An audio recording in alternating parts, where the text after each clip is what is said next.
It's Sunday, June 14th, and you are here tuned into the People's Patriot Project. We got your 6 at 6. Right now, you're listening to WeP3 Radio, proudly produced in partnership with Reads Across America Radio. Together, we share a mission: remember the fallen, honor those who have served, and teach the future generations the value of freedom. A freedom bought, paid, and secured for by the brave men and women who have worn our national and local uniforms. Stay tuned for We Got Your 6 at 6. Now playing on WeP3 Radio. Die tired. Need to feed.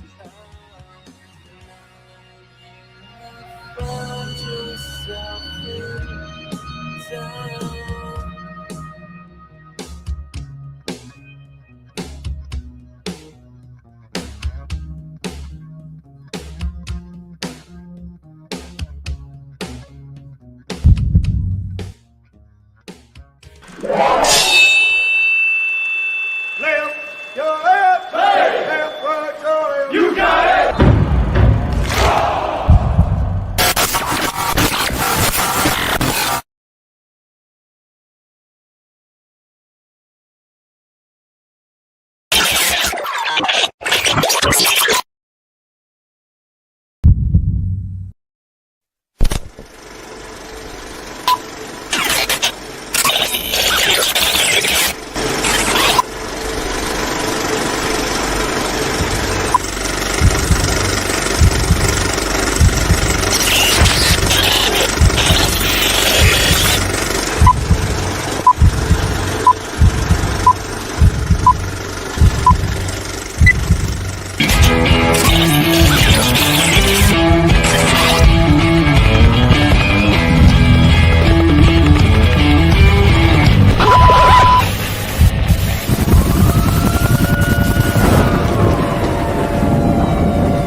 Trucker.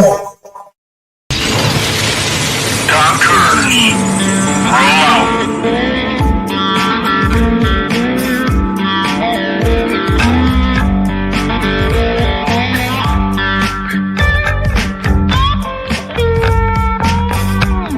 You're watching or listening to We Got Your 6 at 6 Patriot Playtime. We the people, the People's Patriot Project.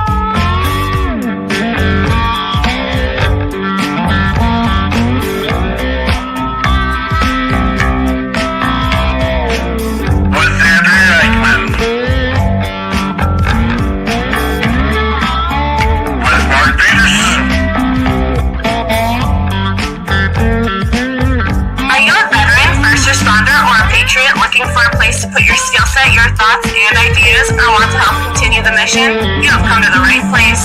We are the People's Patriot Project, and we are the shock and awe when it comes to meeting the needs of our veterans and first responders. We are dealing with a new enemy in today's world where the wounds are not always seen. We want you to be a part of this mission in saving lives and making a difference. Welcome to We Got Your 6 at 6 Patriot Playtime. Here's the WeP3 team bringing you today's best heroes hits in the boots on the ground organizations that are saving lives. And as always, Patriot Pride.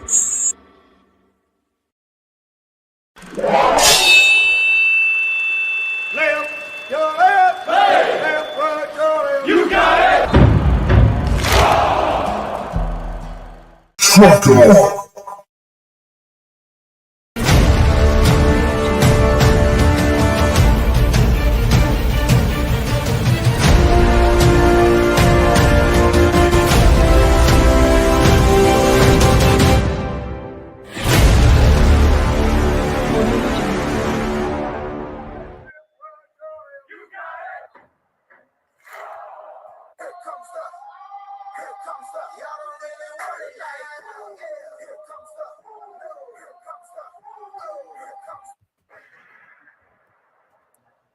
Good evening. It's Andrea Eichmann here with the People's Patriot Project.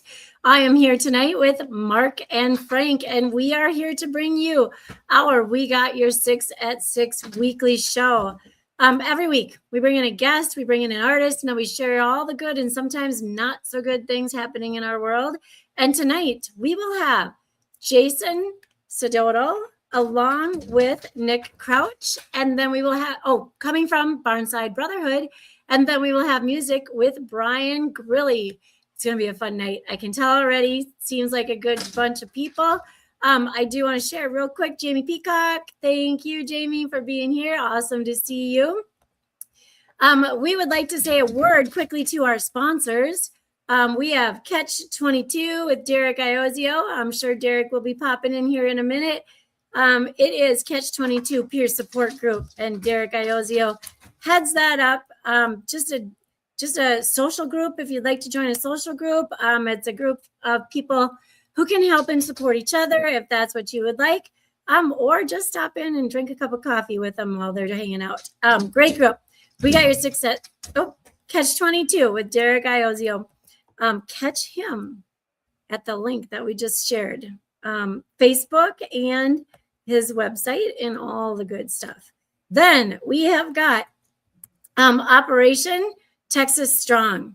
And you guys, Operation Texas Strong is down there in Weatherford, Texas, collecting and reusing RVs to take homeless veterans off the streets and give them a solid home. Thank you, Peggy and Bobby Krutzinger, for doing this. Operation Texas Strong here with us weekly.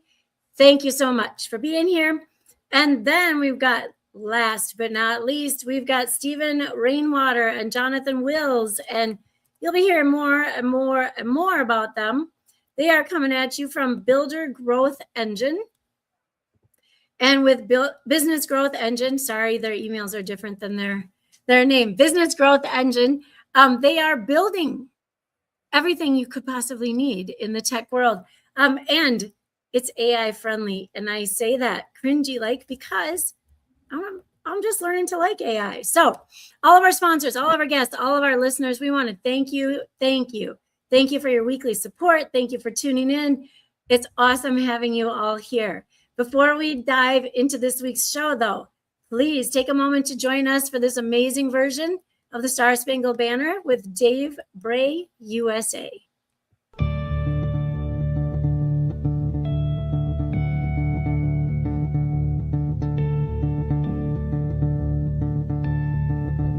Ladies and gentlemen, please take the time to stand if you are capable of standing. Out of honor and respect, please remove your covers and prepare yourself how you need to show your greatest gratitude for the amazing freedoms and liberties we have achieved under one of the most powerful symbols in the world. Please cast your attention as we respect our old glory.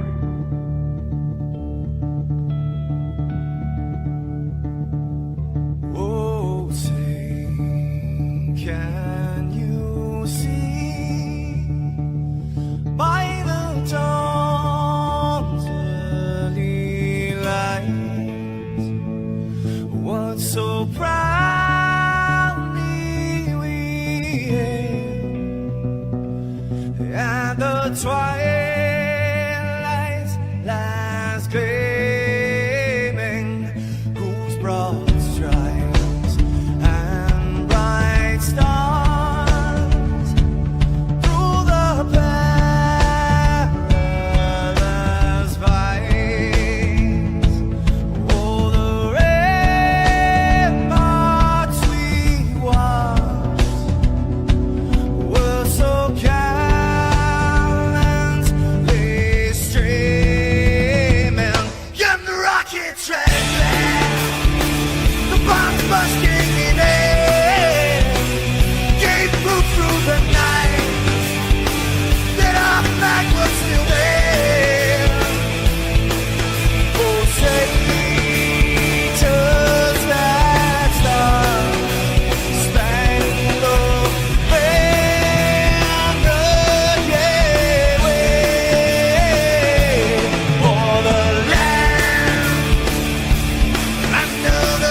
Free.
It is Sunday, June 14th, and it is 1800 Central Standard Time, and it is time for We Got Your 6 at 6.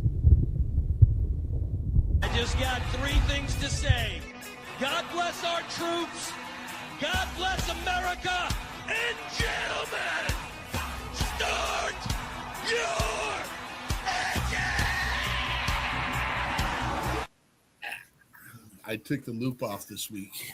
Nice job. Nice job. Look what we got here, man. We got a panel of dudes and Eichmann.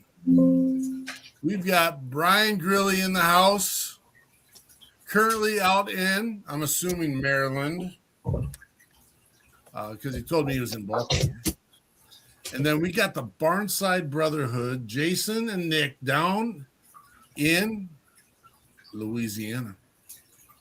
Thanks for being on here, gentlemen. Thank you for being here for this week's episode of We Got Your 6 at 6. Thank you for having us.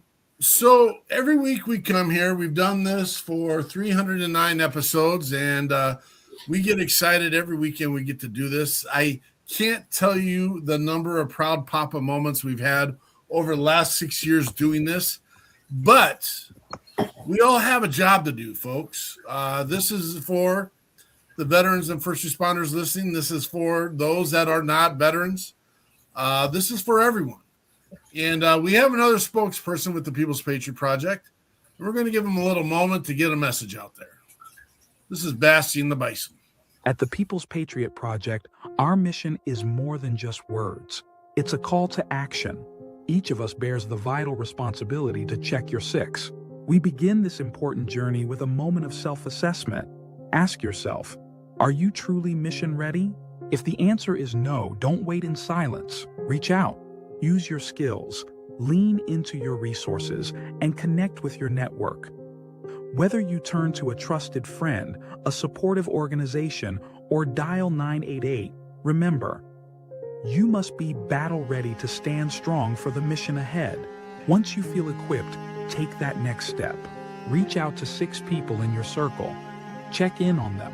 No agenda, no judgment, just genuine connection. This is how we build strength, shield one another, and serve our communities with pride. Together, we reaffirm our commitment. We got this. Patriot Pride. So we start our show off every week with Bastian, and I know he's kind of a goofy looking thing, and by no sense do we think this is a lighthearted conversation. We wanted a powerful, strong speaking person or animal, and we felt that the bison is one of the most majestic American viewed creatures in America. That's our opinion. I mean, if you want another one, some might think it's the muskrat or something like that, or I don't know. But we got tired of hearing the conversation of, I wish I would have reached out one more time. Or why didn't they just reach out to me? I was here for them. Stop. There are no excuses. Reach out to 6 people on your contact list. All you got to do is say, hey, it's just thinking about you. It doesn't got to be weird. It doesn't have to be any of that. But you know what? Here's the deal. Challenge yourself. All of us have that one relationship that got sideways at one point, and it might be for something ridiculous. Challenge yourself to have that conversation. And I'll tell you, I've had one in my past that I wish I could have that conversation, and I never made it. And he's not around any longer to have that conversation with. And so I don't take ownership of it, but I do realize that there was an opportunity, and I should have taken it. Again, Dylan Petrie was just up here. And I'd like to thank him for tonight's guest, because I know that he just recently went down to Barnside Brotherhood and met with Jason and Nick. And he said, hey, you got to have these guys on. And I said, no problem. Let's do it. And we got them. And then always do a shout out to Mike Corrado. Amazing dude. I'm confident that's where we pulled Brian from an interview with Mr. Corrado.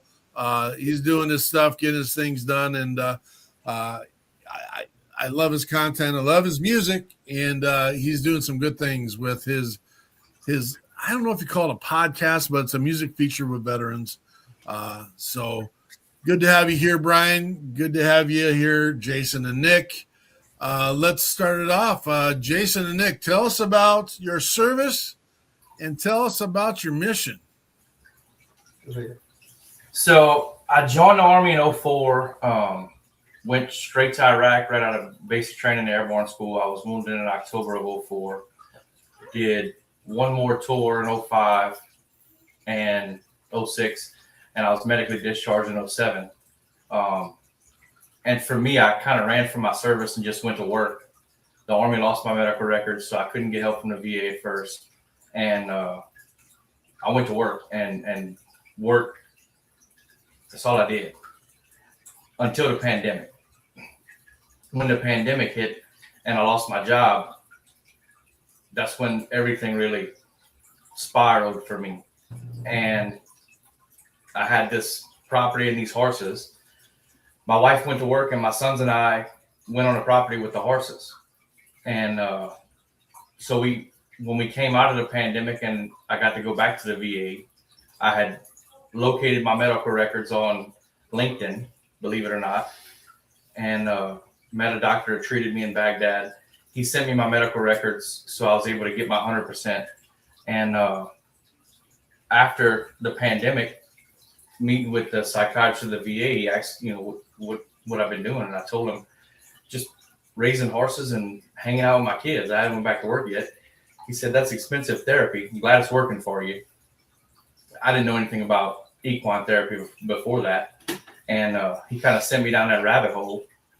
And from there, we started really figuring out, digging down what I was doing and how I was doing it. And we're in 26 right now? 2026. So 2024, 25, we really started pushing towards this. And I was really dragging my feet. And last year, right around this time, the beginning of June, I met Reed with Two Ravens Foundation, and he invited me to Fort Worth for the Two Ravens slide at the American Paint Horse Association World Show. And at first I was just going to shake hands and represent the Military Order of Purple Heart. And right before the show was happening, he called and said, hey, we had a veteran drop out. Can you be here training and ride in the show?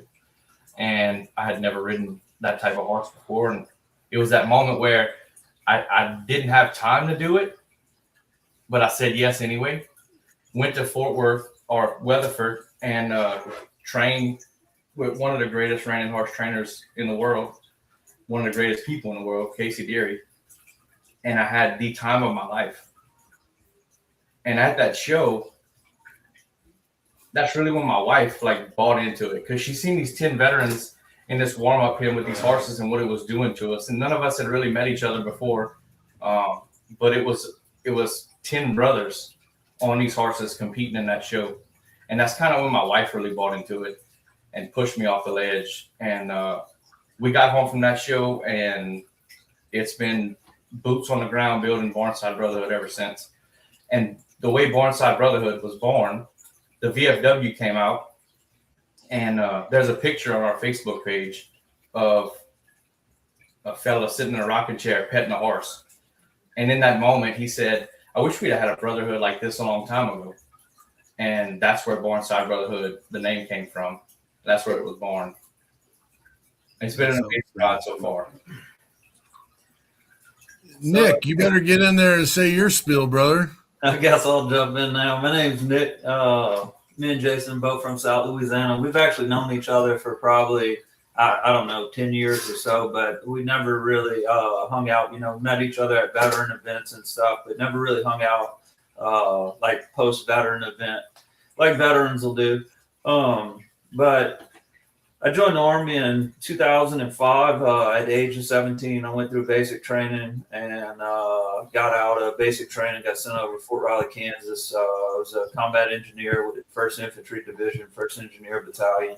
I turned 18 in May of 2006. And then in September of 2006, I was deployed to Bakuba, Iraq, 5 War Horse.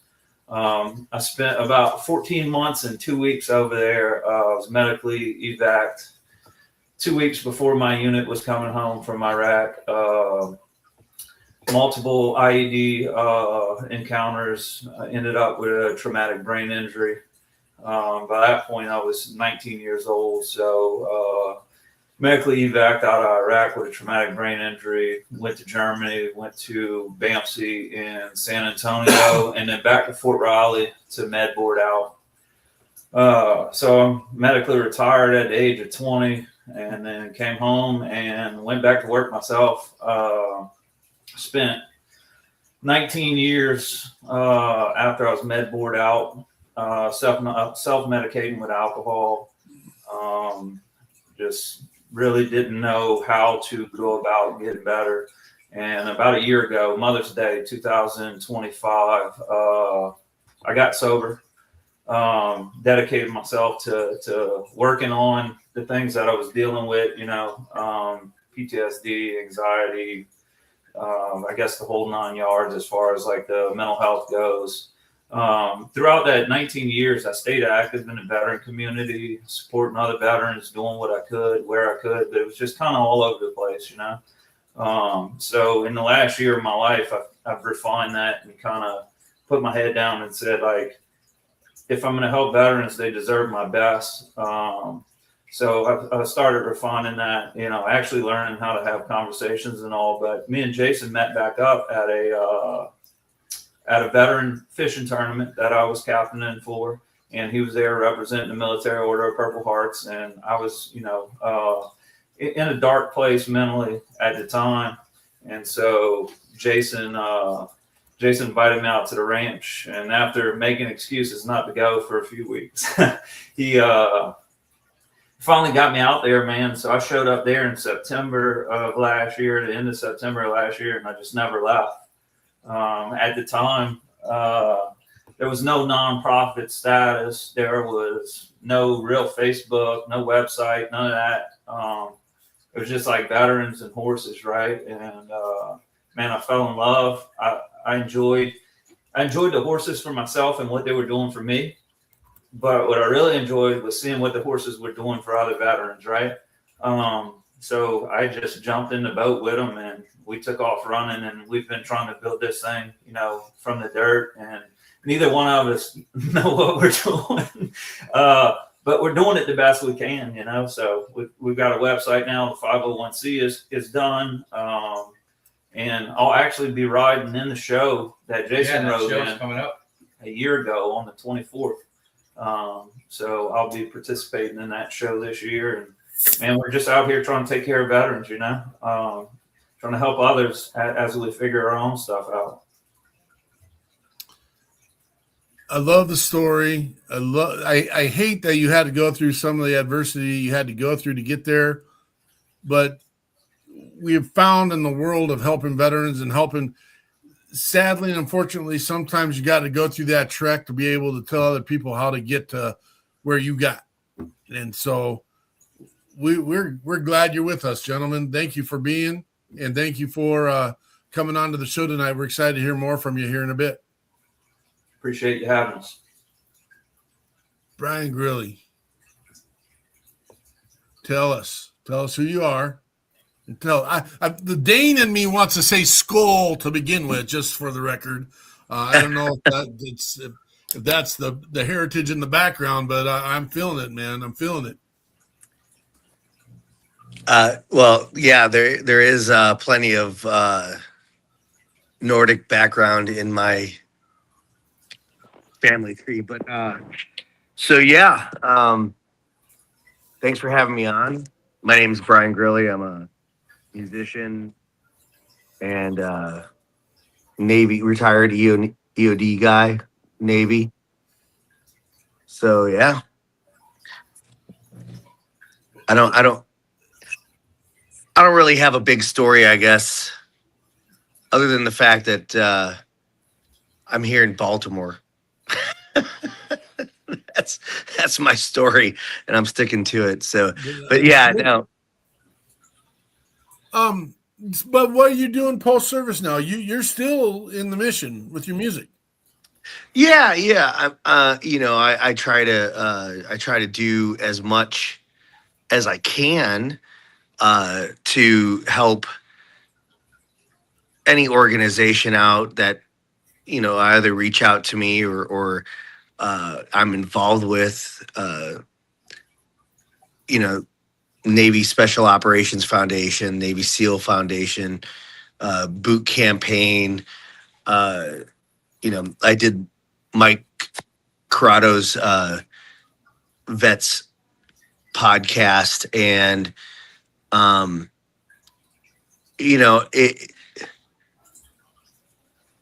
the service and my community gave so much to me. I try to return that to however I can, whether it's singing the Star Spangled Banner or doing a concert, writing a song. I wrote a song called Until It Hurts for a documentary, and all those proceeds go to Gold Star families and stuff like that. So it's the mission never really stops. It just takes on a different face, I guess. Different,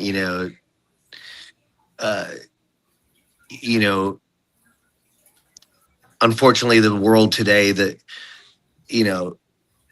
us as veterans, we have to help out each other, because you can't always rely on government. You can't always rely on other people. You can't, a lot of people don't know what some guys and gals have gone through. So I think veterans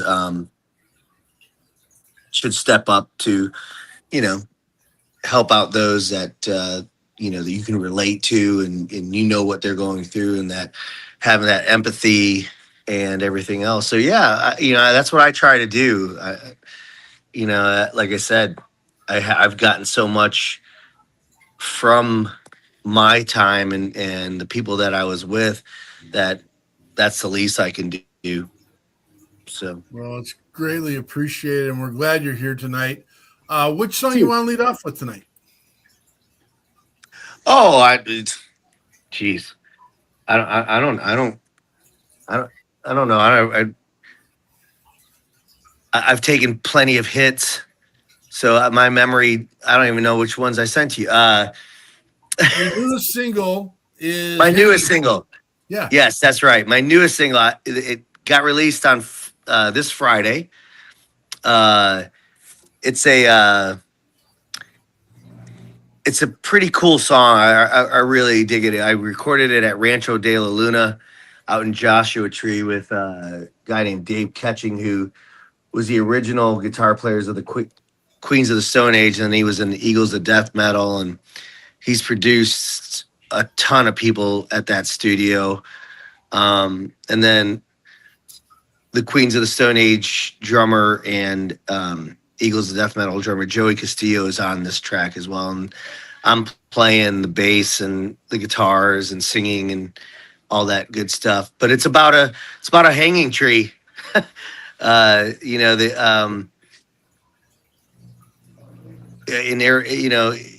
It's set in Arizona, the song, but it's crazy to, like, when you go see these morbid fixtures of justice, right? That are all over the place. They're especially in the Southwest, and they're monumentalized, and they're just a tree, but they got this like rap, for being, like I said, a morbid symbol of justice in a lot of people's eyes, whether it was just or not at the time. But yeah, so that's about as deep as that song goes. Alrighty. This is Brian Grilli with Hanging Tree. As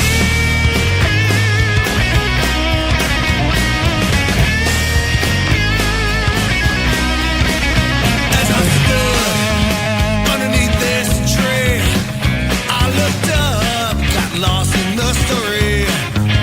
How many men try to make a play, but on its branches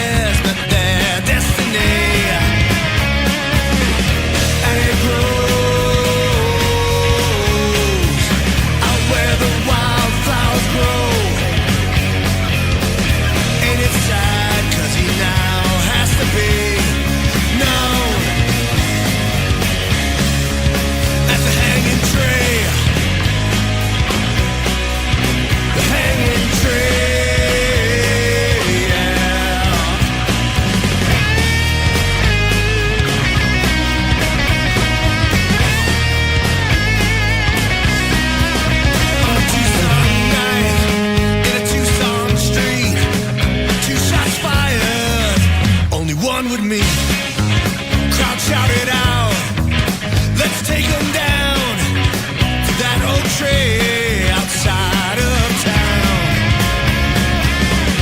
And it grows out where the wildflowers grow. And it's sad 'cause it now has to be known as a hanging tree. The hanging tree, yeah.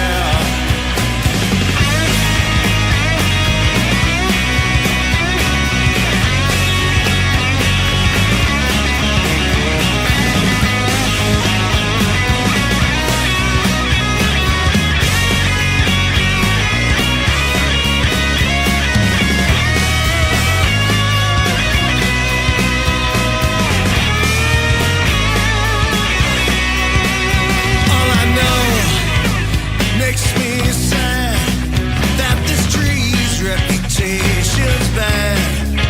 He started out just a seed, now the rest is just history. And it grows out where the wildflowers grow. Ain't it sad 'cause he now has to be known as the hanging tree. The hanging tree, yeah. Hanging tree.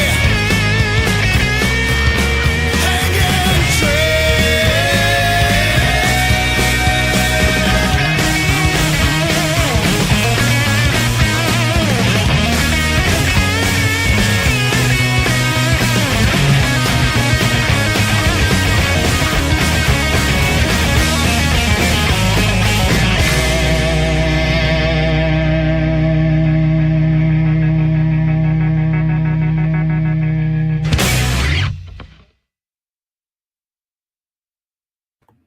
That's Brian Grilli with Hanging Tree.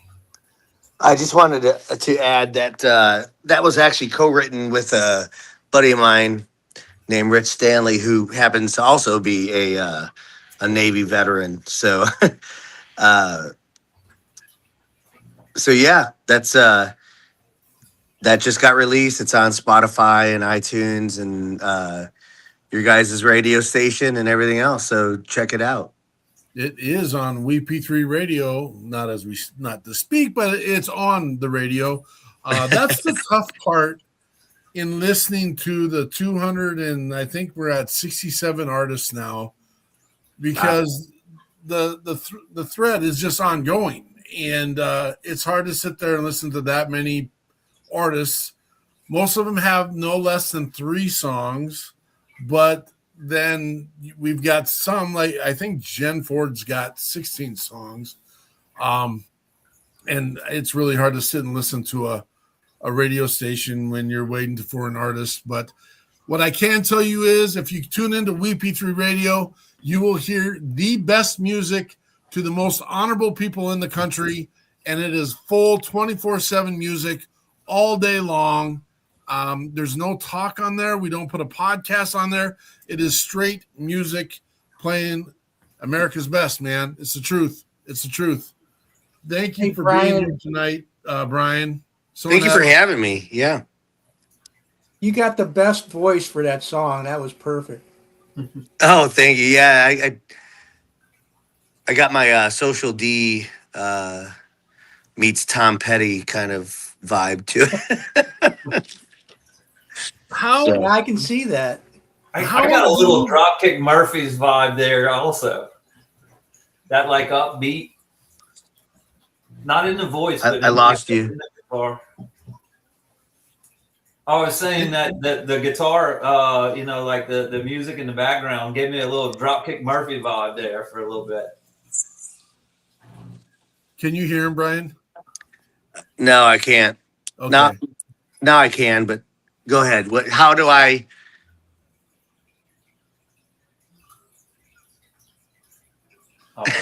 Brian, how do you qualify your music? What's your brand? What do you think? Man, that's a hard thing to do because I'm influenced by so many types of music. So, I guess Americana, roots rock, Southern rocks, whatever you want to call it, country. It's got all those elements. So I guess Americana would be the best because Americana kind of blends all those together. So we have a Jovan Newman out there who he calls his music country. Mm-hmm.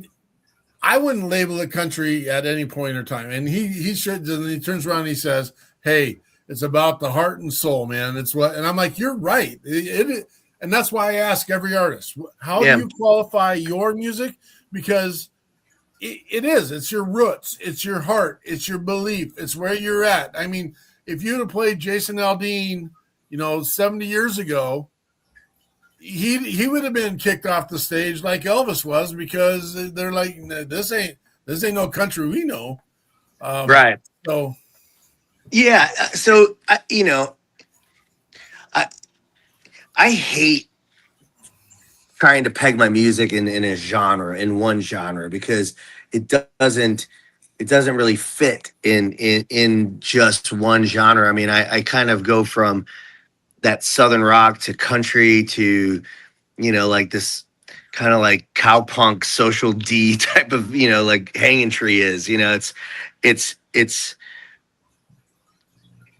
I kind of write how I feel in the moment and I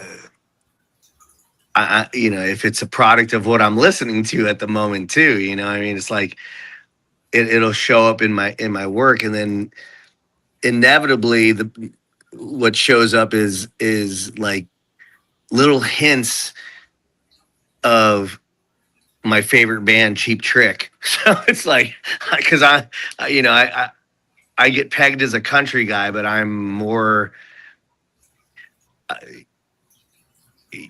more of a rock guy because I hear the Cheap Trick in there. I can hear it. Yeah, so I'm originally from Chicago, so I grew up with all the Chicago type bands, Cheap Trick and REO and Styx and Chicago and Off Broadway and stuff. So it's kind of like all that Midwest, even Indiana people like John Mellencamp and Henry Lee Summer and all those types of like Midwest rock. I mean, that's kind of like where I'm grounded in. So, it may be country to somebody, it may be rock to somebody else, maybe, easy listening. I don't know, It can be whatever you want it to be, brother. And what's weird is we got to categorize it on the radio as something. And Americana is perfect for me. And so I want to know how many Chicago handshakes you've had in your life.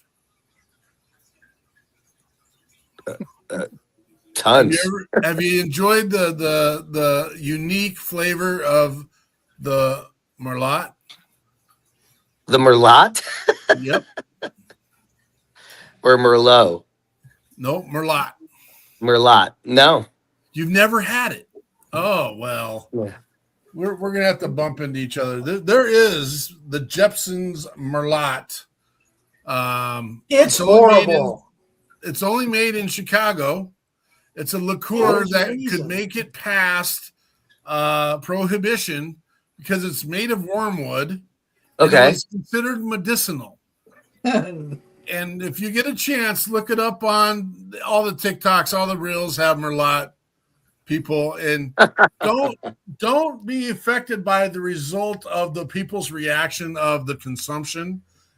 You need to try it for yourself. It is unless you're not in that space, then don't do it at all. And we bless you for that as well. But it's amazing. It's awesome having you on, Brian. We'll have another chat here in a minute. Absolutely. Barnside Brotherhood. What are you guys working on right now? A little bit of everything. Yeah. So we're weaning foals right now. Baby horses, for those that don't know, they call foals. And we don't talk about it much in the social media realm, but the baby horses are the base, are the core of our program. So we actually use the baby horses to do therapy and teach veterans and first responders how to control their anxiety. A horse can feel your heartbeat from 4 feet away, and a big horse doesn't react as quickly as a baby horse, because the baby horse is still in fight or flight mode for everything, whereas the big horse is kind of used to it. So when your heartbeat changes around a baby horse, they immediately go into fight or flight mode. So when we wean them, we put them through 2 weeks of what I call boot camp and teach them how to be around people and how to do this. And then we could start bringing veterans and first responders around them and just start having the conversations. And when we start hearing about their trauma and their service, and their heartbeat starts going up and their anxiety starts going up, the baby horse is going to move away. And then when we change the subject back to their family, or, you know, something that'll bring them back down, then that baby horse will come back to them. So it's your anxiety going up and down in real time. We've been developing that program for about a year now. We just kind of started into a whole nother aspect that we didn't realize we were doing. So once these babies grow up and become 2-year-olds, you got to train them. Somebody got to train them. And we can't afford to send them all to trainers. So we started training them ourselves. And what we learned is it's an adrenaline rush. Getting on a 2-year-old colt, for me, was the same adrenaline rush as doing 160 miles an hour on a street bike, because you didn't know if that 2-year-old horse was going to ride off or try to kill you. And that same adrenaline rush happened every day for the first 60 days. You didn't know if that was going to be the day that it was going to try to kill you or let you ride it. And we rode that out for 60, 90 days. So it's become a whole nother part of the program that we're going to develop and make it to where we can actually bring veterans or first responders in, and they can help us break these colts and start training these colts. So that's going to be a even bigger part of the program. The baby horse program starts right around this time of year. All depend on when we start weaning them. And then it'll go this year. I'm hoping to drag it out to at least October. And then from there, we'll bring the coming 2-year-olds back in and have the veterans and first responders start helping us getting the groundwork done on the coming 2-year-olds. So come February, we can start getting on them and doing that part of it.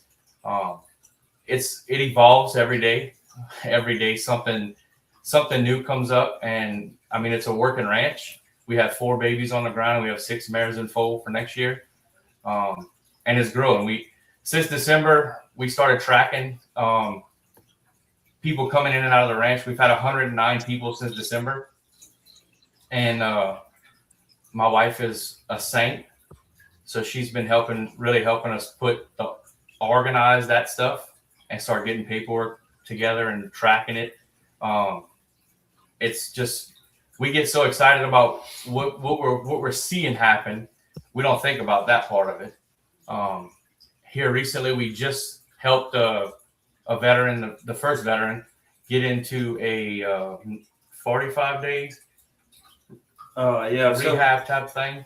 So kind of on that subject, I'll step in. So we started this thing, or Jason started this thing, and I jumped on as like veterans building, a brotherhood / sisterhood, first responders as well, riding horses, getting on horses that were trained already to get on the horse and ride off, right? So that was step one. Then, you start getting these veterans out here, and you start to realize that, like, helping veterans is a multi-stage process, and it takes, people with different specialties, right? So we bring a veteran out, and, we find out that this veteran's struggling with, some sort of addiction, mental health issues. So the horses kind of take care of the therapy part on their own as far as like that middle ground goes. But we realize, like, man, we need to connect and build a system for veterans that come to us and they need a little bit more help on the front side.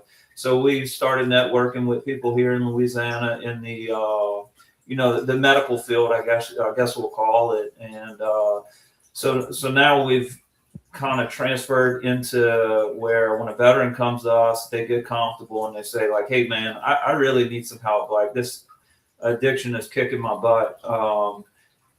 We have a path in place to where we can say, okay, what kind of help do you need?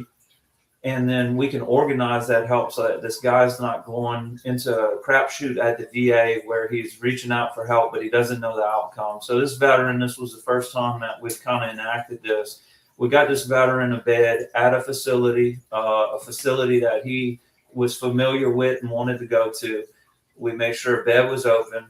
We had a therapist on standby on the phone. So he went to the VA, said, hey, look, guys, I need a bed, but I really like to go to this particular facility. They kind of gave him a little, pushback on going to a specific facility. We were able to coordinate between the VA and the therapist. They talked. At the end of the day, the veteran got to go to a facility where he felt comfortable, which is important. If you're getting help, you need to be comfortable where you're at. So kind of stepped into a field, and it kind of breaks down in my eyes into 3 different levels. And it's funny that hanging tree song, I describe it as a tree. The roots, the trunk, and the leaves, right? So the roots of the situation, that mental health / addiction, we've got to get that corrected and get the veteran back in a place where he can navigate through daily life. And then I consider us kind of the trunk, because we're an everyday program. We're not a program where you come to once by invitation only and then you never touch a horse again. Our idea for a veteran or a first responder coming through the program is they show up on Monday, they like it, they want to come back on Tuesday, that place is still open for them. There's no expiration on your admission ticket. If you want to come 300 times a year, you come 300 times a year.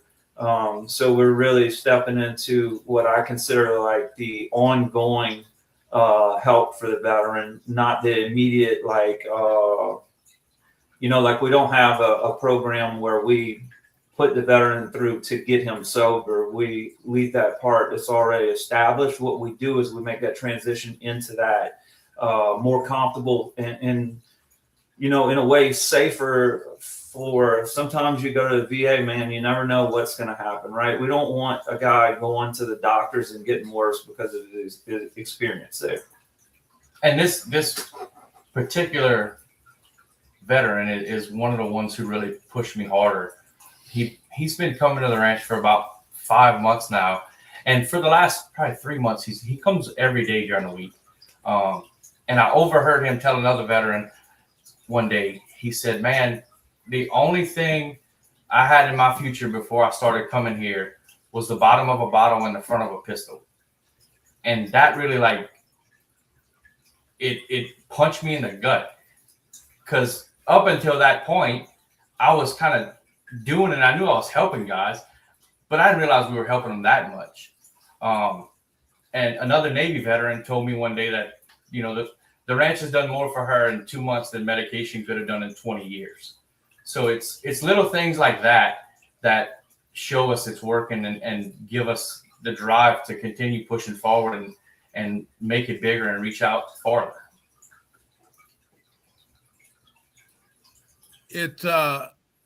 I'm blown away about the passion. I'm blown away about just where the seed that started this and how far you guys have grown relatively pretty quick. Can you give me a real quick breakdown of what the property and what happens there? So the ranch is based on 40 acres in Baton Rouge. It's a fully operational breeding ranch and now fully operational training ranch. And I wouldn't say we're not training professional grade horses, but they're definitely horses you could take out and trail ride and have fun on.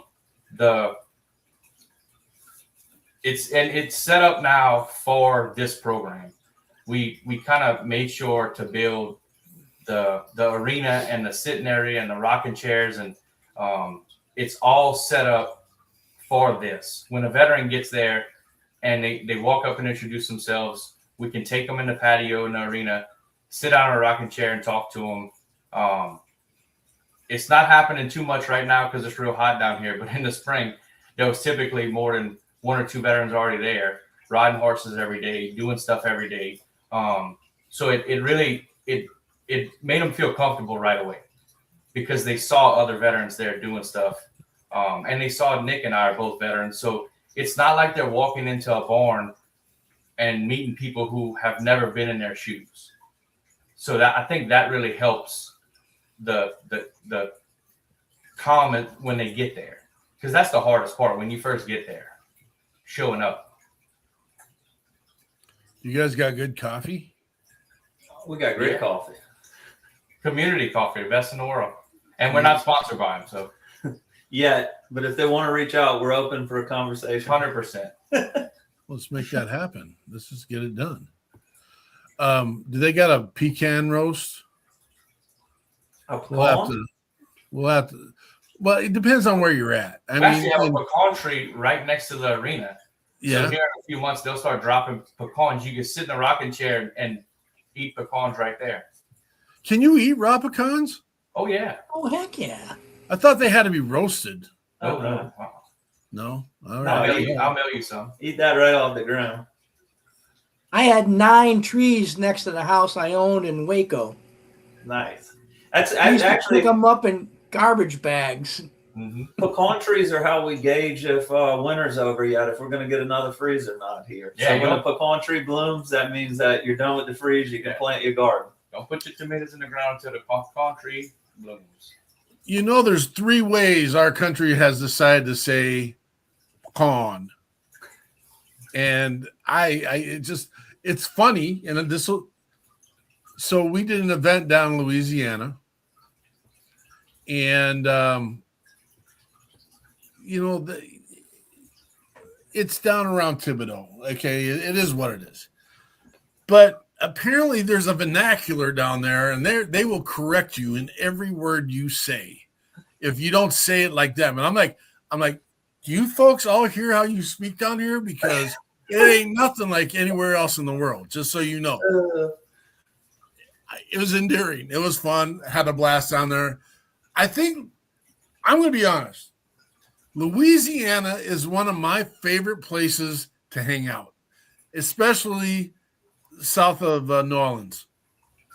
And the food doesn't match anything else in the world, in my opinion. Again, I could sit down there, and of course, you would never get me off the porch if I was down there, because I'd be, eating tails and sucking heads all day long, and that's what I would do. But that's just, I love it down there.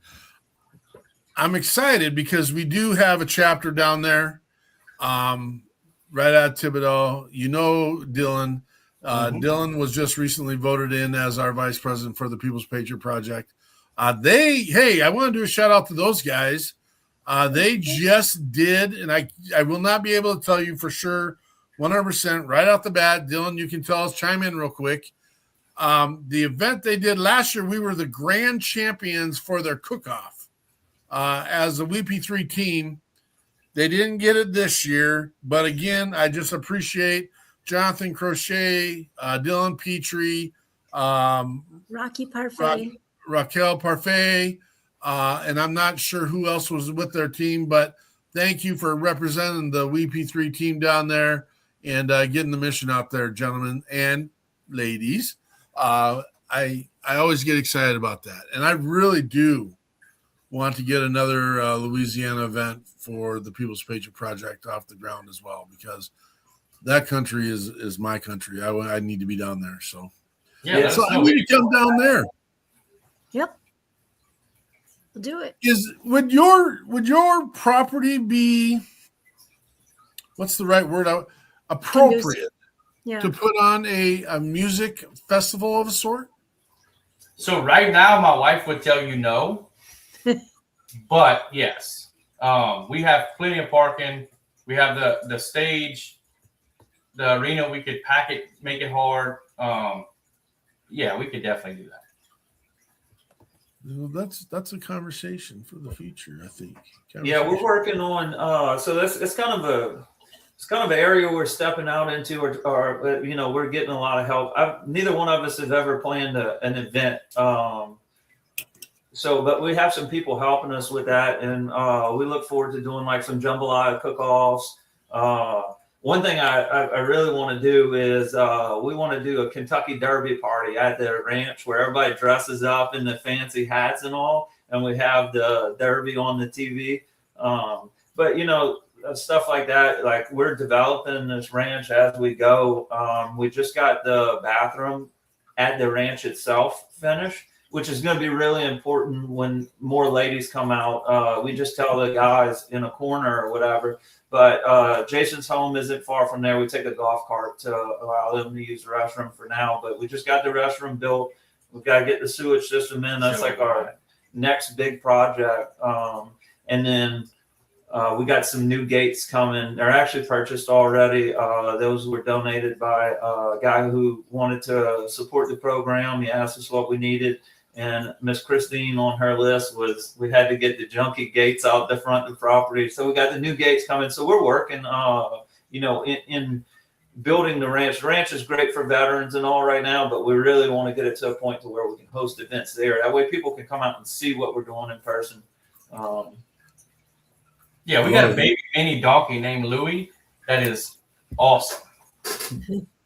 A baby donkey named Louie. He's a mini donkey. So he's a mini donkey, 1.5 foot tall, and he's 4.5 weeks old, and he is the coolest thing you will ever see. Does he do like that jumping around like those goats and stuff, those baby goats? And just... He will in a few weeks. Right now, he's still young, and he's just real sweet. He'll sit in your lap. Good Dylan's comment. Wow. He bought boots. He bought boots. That's he funny. came to the meeting all pumped up about his new boots. Yeah. So we ride 5 days a week. We saddle horses by 8:30 in the morning, and we ride from 8:30 until all the horses are ridden.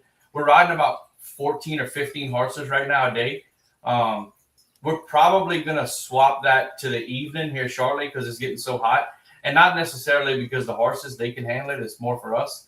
We got our arena lights put in a couple months ago, so we can actually light the arena up at night and ride in the evenings. That was a big help.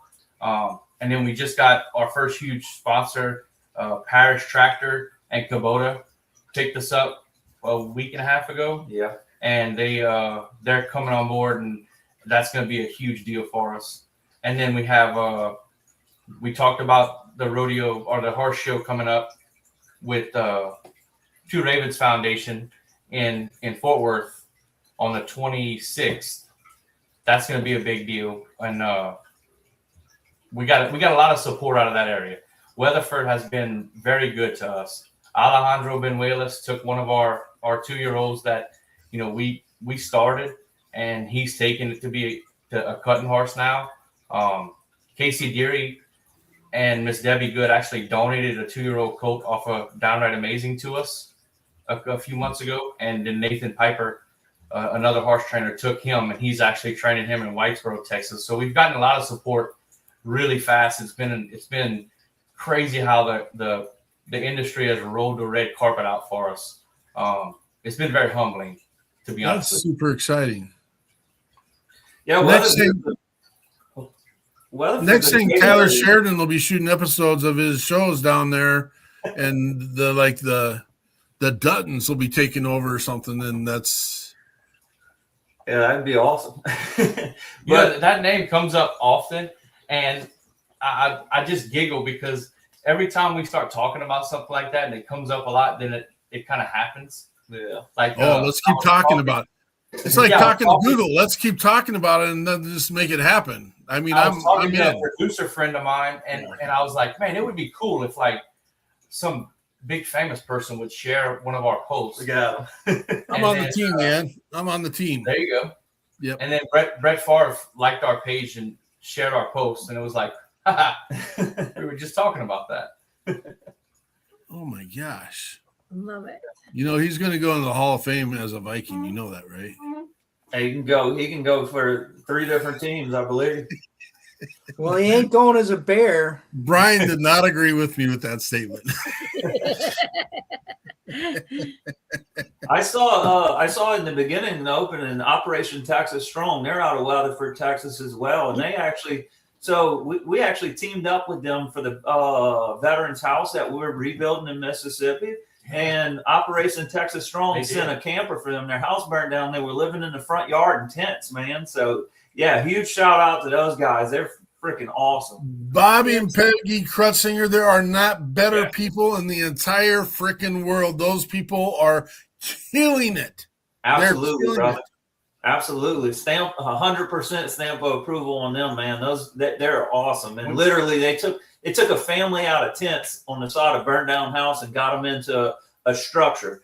While we were working with some other organizations to get a home built, like absolute, man, you take somebody out of a tent and put them in a camper. Big deal. That's incredible, man. It's incredible. Instantaneous structure to live in. Beautiful. How come? We need to meet up with them next week while we're there, because we'll be in Why weather. do your guys' heads look smaller in your hat than mine does? That's the thing. Huh? We got big hats. I thought I had a Their big hats hat. are 8-gallon. Yours is 20. My head is a 20-gallon hat. Look what I found, a baby horse. Yeah. Yeah, we've got 4 babies on the property. We have 4 right now. Yeah. 4 baby horses and 1 baby donkey. But the baby donkey is way more famous than the horse. Oh yeah, he's unbelievable. I like those screaming goats. The fainting ones? The I haven't ones that found any scream. yet. I'm scared to get the fainting ones though, because they're gonna die. Everybody's gonna walk up and scare them all day, and they're not gonna make it. I don't think that's gonna be different. But they'll We keep had the meat pasture goats clean. for a little while. They were mean as hell. Let's get Brian back into the conversation. Brian, what are you working on these days, brother? So I have I'm working on a cover album of all 1972 songs. I'm going to show my age here. That's the year I was born. So I'm Mr. doing all. What's that? So we gotta call you Mr. Brian. Yes, elder. So We got Frank and Andrew in here. Don't worry.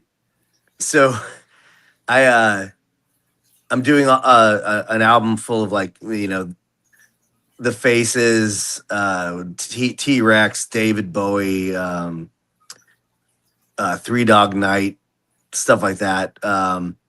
And then I also have I'm working on my 4th studio album, and I'm also going to do a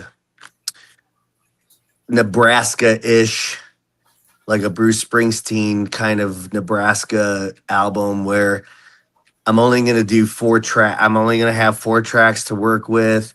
It's going to be acoustic, vocals, maybe some harmonica, stuff like that. It's going to be kind of recorded in that vein. So, and then, you know, just playing and spending time with my family, like I'm doing this weekend, you know, because that's the most important thing to me, at least. I mean, I just did an Instagram post about how people's success looked different to them. Like I've never been out for like the whole, I want to be famous. I want to, you know, yeah, there was always some sort of that early on, but now I look at the fact that, you know, my wife doesn't have to work. I can, you know, take my family out on these, like, you know, little weekends and vacations. I get to tuck my babies in at night for the most part,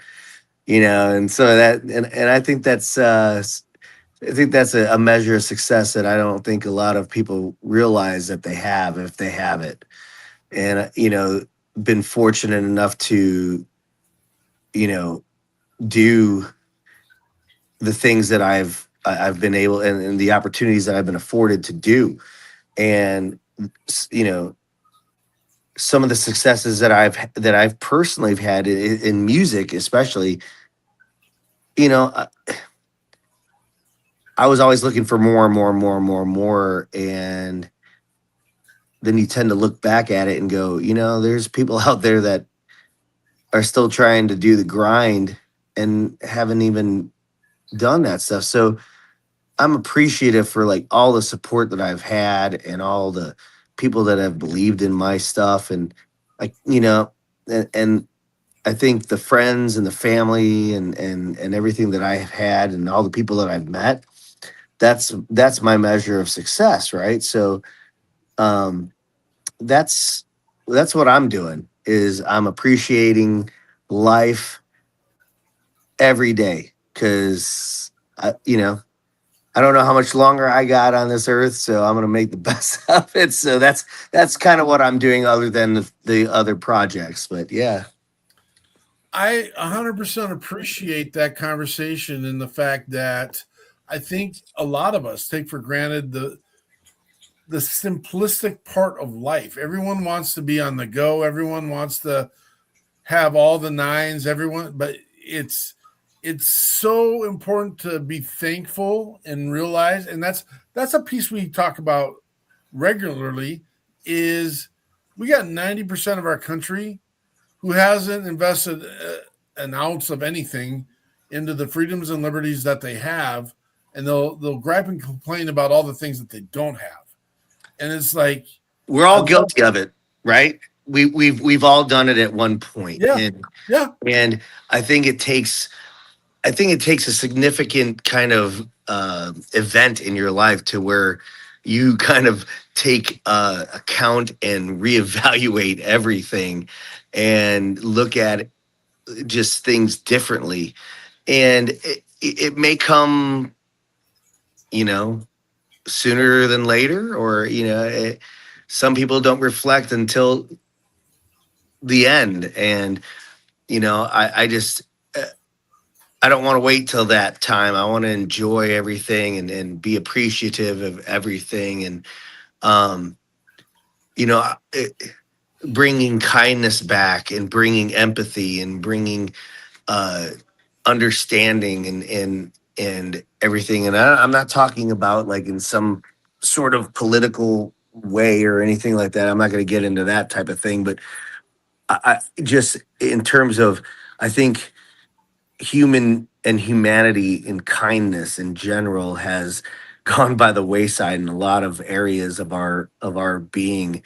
And the social media aspect of things, and I know it's a huge necessity that we have to do to promote and all this stuff. But we tend to get wrapped up on a lot of this stuff that we miss a lot of the other good things in life. And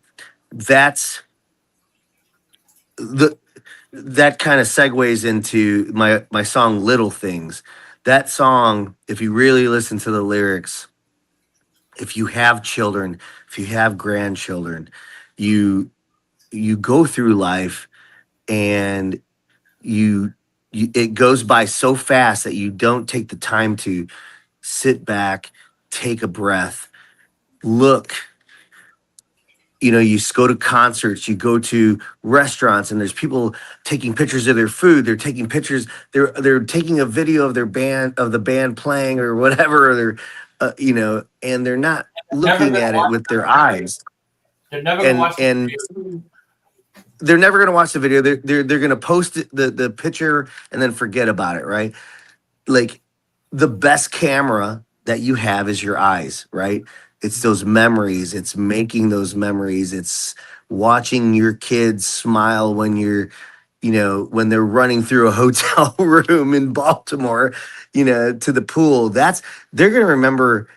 They might not remember going to the aquarium, but they're going to remember running through that hotel, right? And because it's those little things that's what we take for granted. And that song, it resonated with a lot of people, and it really to this date is actually, not so much in streaming wise, but like it in video wise, it's my most successful song because I think it really resonates. So.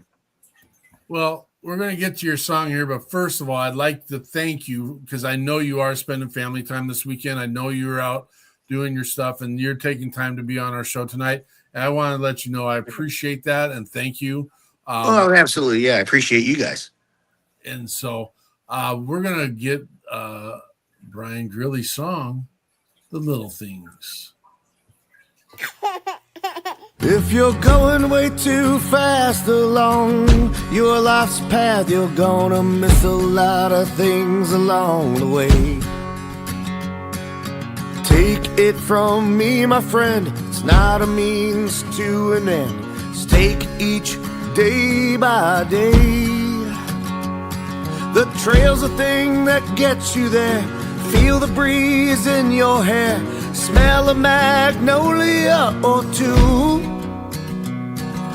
Find a woman, settle down, plant your roots in the ground. There's so much more living to do. Don't let the little things pass you by. The best camera that you have is your eye. Take a breath and look at the great big sky. Don't let the little things pass you by.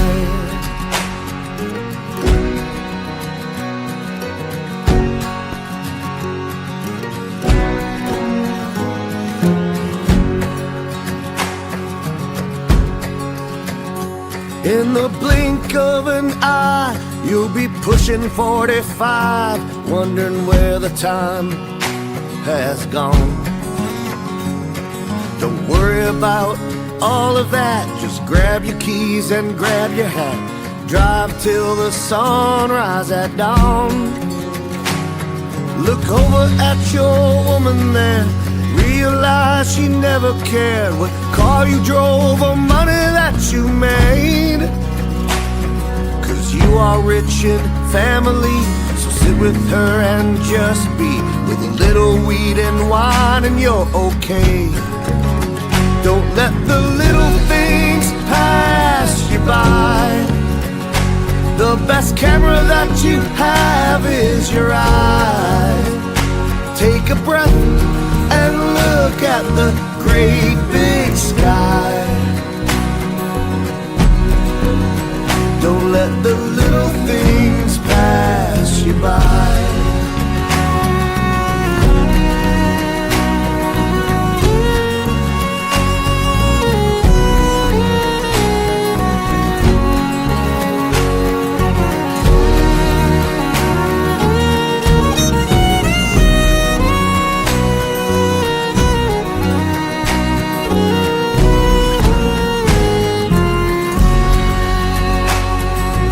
See your children all grown up, the little ones who run amok. It's time for a well-deserved rest. The love you gave, you have received. Just sit back and lift your feet, knowing that you've done your best. Don't let the little things pass you by. The best camera that you have is your eye. Take a breath and look at the great big sky. Don't let the little things pass you by. Don't let the little things pass you by. The best camera that you have is your eyes. Take a breath and look at the great big sky.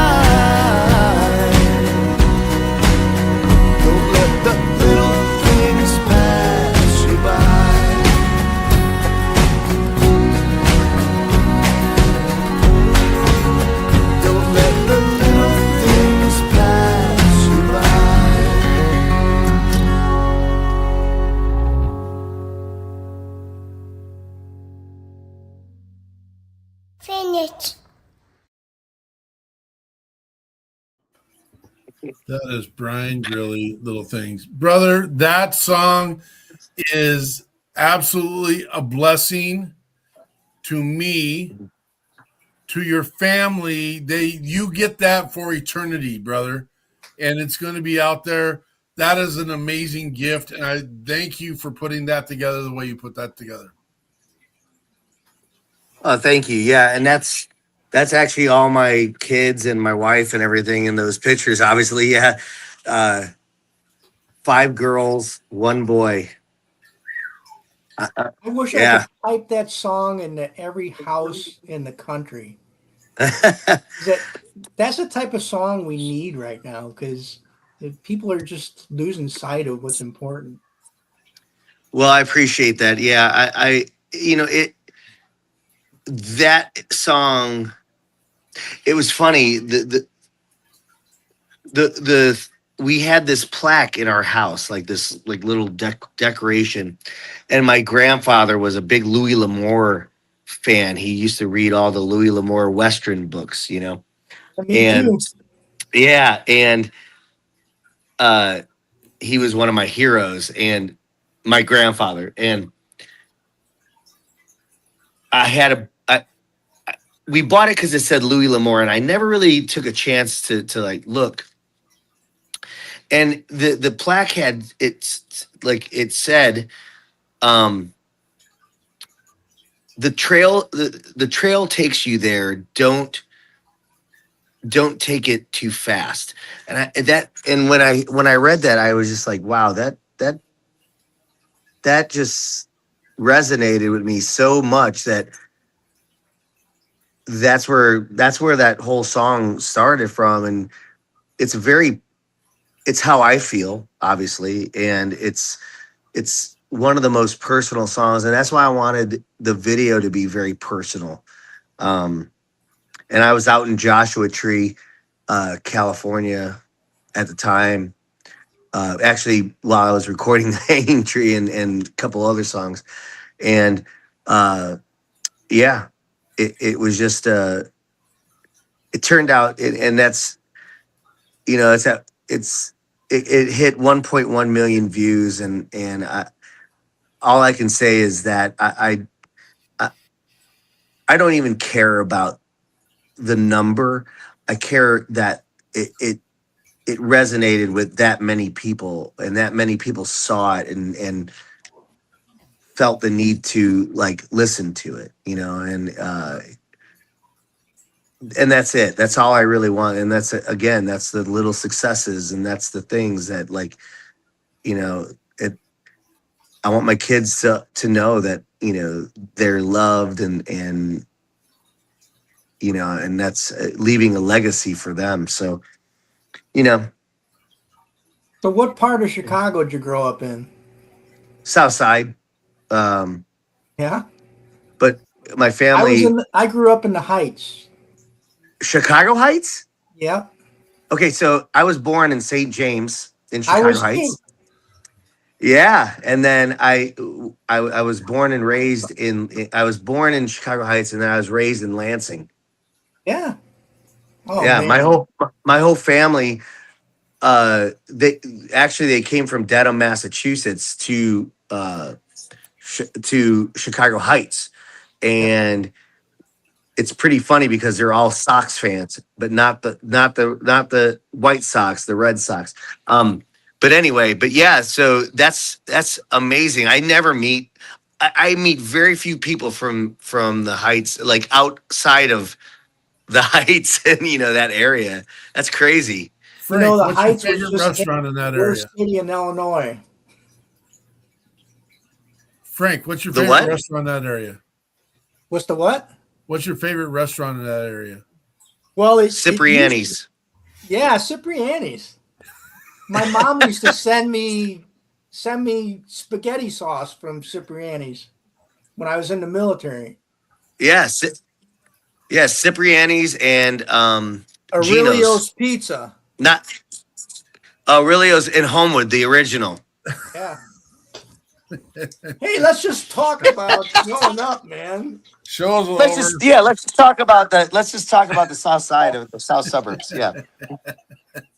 Let's Frank and I are going to take over the show talking about food. And no, I'm just kidding. But yeah, no, that's crazy.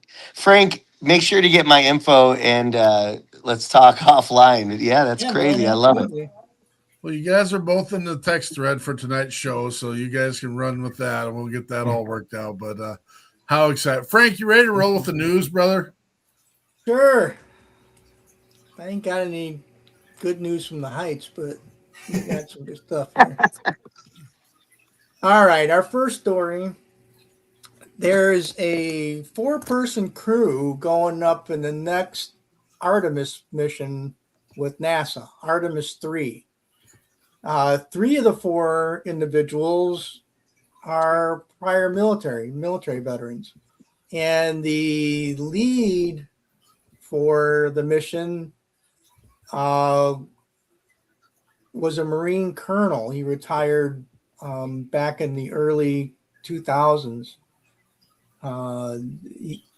He will be the mission commander, and then there's 2 other specialists. One was from the Coast Guard, and I think the other one was from the Army, and they're going to be going up and doing a different mission from what Artemis 2 did, and their mission is more of a test to eventually get farther out into space. So they're going to be doing some things that Artemis 2 didn't do. They're going to be linking up with another craft, and then they're going to be testing things and doing other stuff to expand the mission on future. And so the next one we had, this one, I hate doing bad news, but this is something important and people need to know, and they need to be contacting their representatives in Congress. Just recently, there was a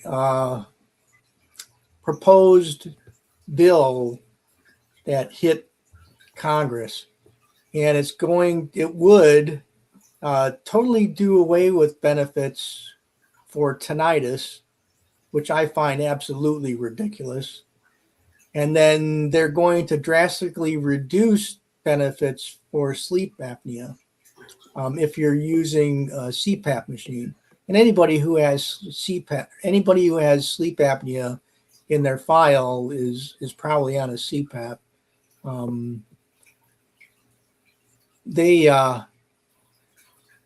They're doing this as cost savings, and they can save $57 billion in 10 years. But I mean, where's the care?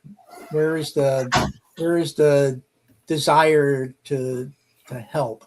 And this thing has not passed. I think it got shot down already. Huh? Say again? I think it got shot down already. Oh, this just came out. Okay, that'd be great. This was on the 10th of June. This came up. So what it is, I think there's a different bill that did get shot down, but what they're doing is they're putting this in on the back end of another large veteran bill.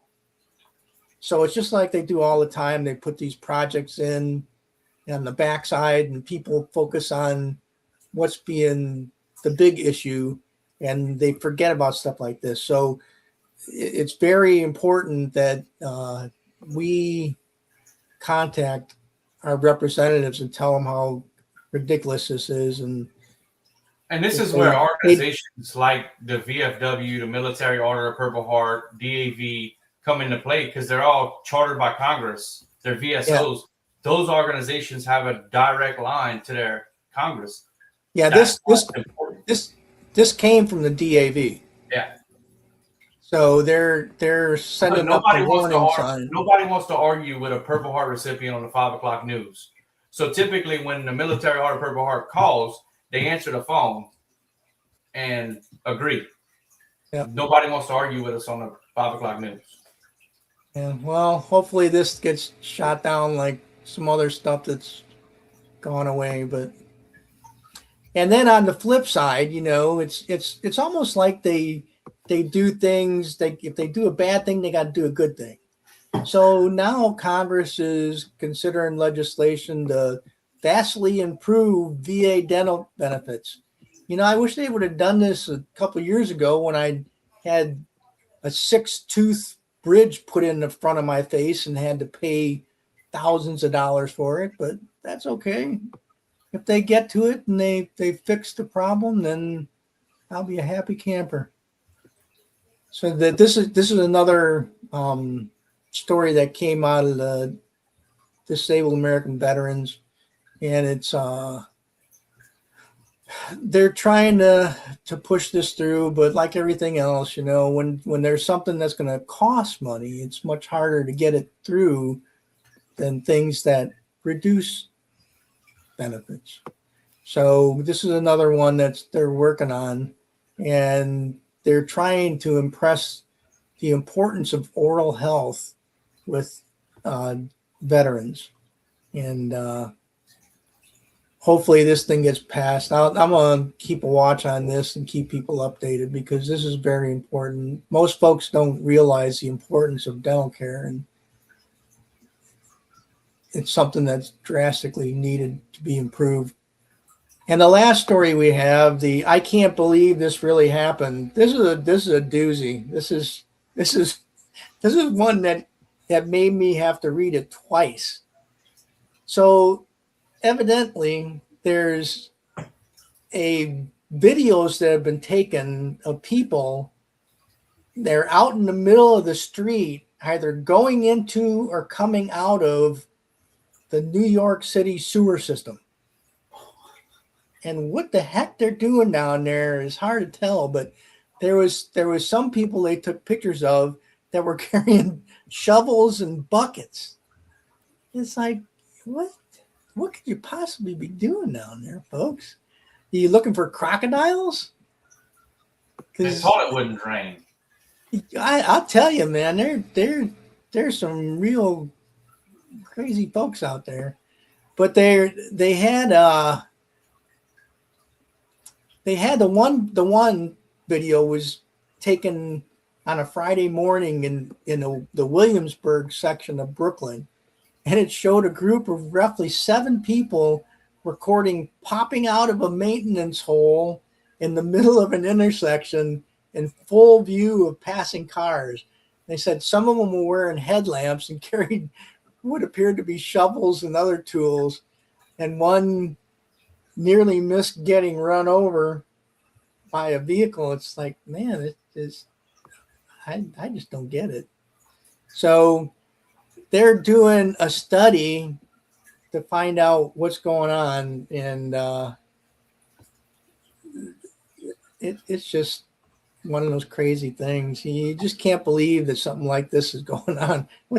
What I thought that maybe they might be some San Antonio Spur fans trying to avoid the New York fans, but I didn't see any hats on them. That's our news for today. I do have to say it's ridiculous where our sports teams have gone, and like the after action, the after stuff.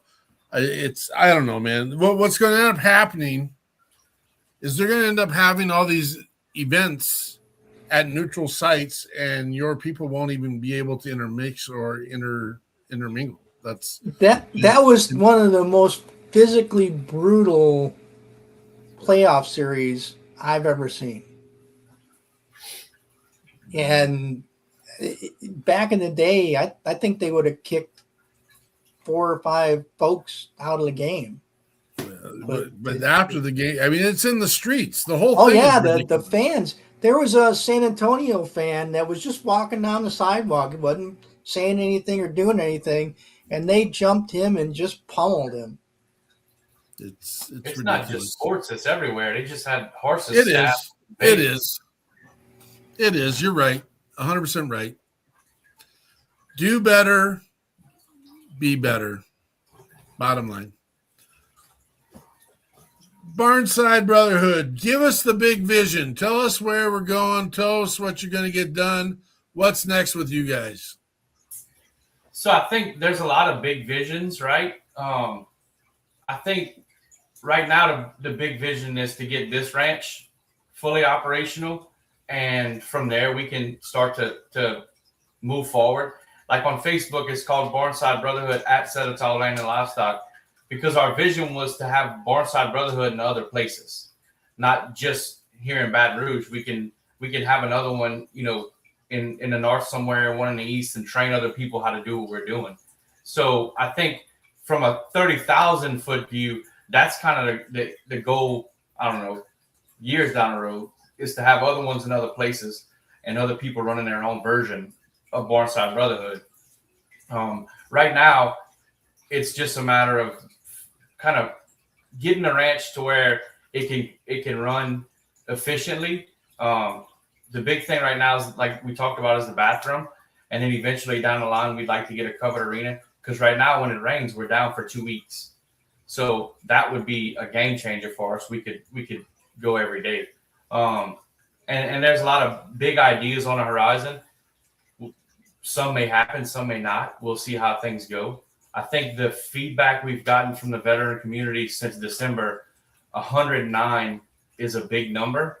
And the other organizations that I talked to that have done it in other states, I don't think they're seeing that number. So I'm very excited about that part of it.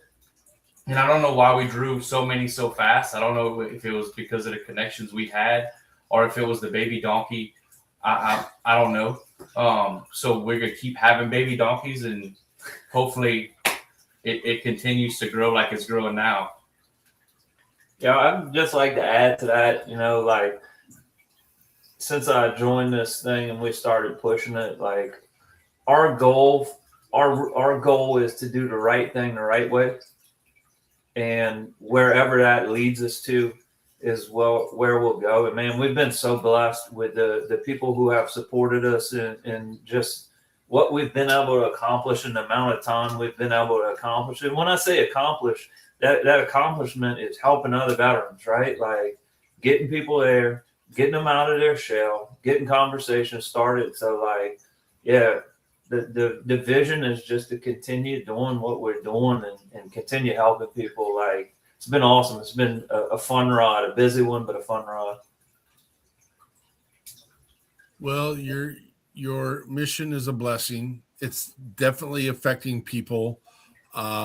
And again, through an effort of collaboration and working together, I hope there are some things that the People's Patriot Project can do with you guys and build for more success and see a value in it. And again, there's another piece I shared with these guys before. We're building something a little bit different above and beyond the People's Patriot Project, where there's a one-stop shop resource hub for all information. There's roughly 86,000 organizations saying they're helping veterans and first responders.